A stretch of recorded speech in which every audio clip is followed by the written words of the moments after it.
তো এই একটা গাছের আঙুরটা দেখেন কি পরিমাণ। আলামিন, এই গাছে কেমন আঙুর থাকতে পারে? কত কেজি আঙুর হতে পারে? এটা 1 মণ হবে।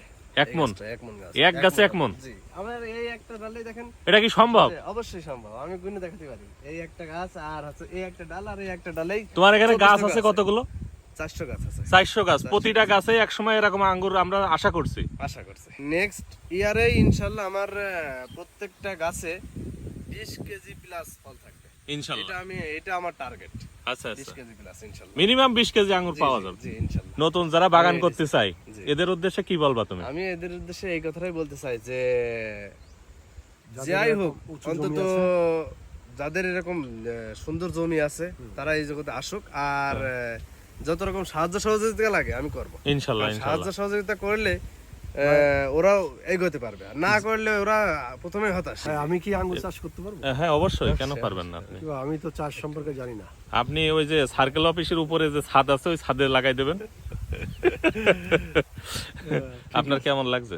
না, আমার তো আসলে খুবই ভালো লাগছে, এবং অনেকদিন পরে যে চাষাবাদের যে একটা ফ্লেভার পেলাম।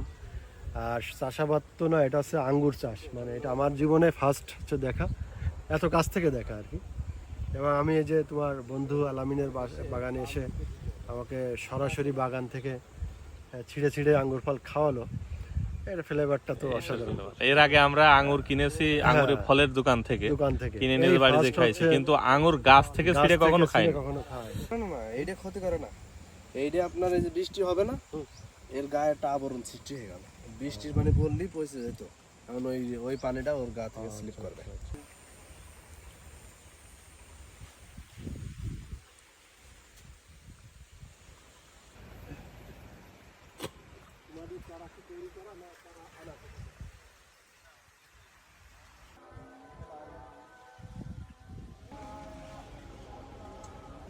গন্ধ হয়, ড্রাগনের তার গন্ধ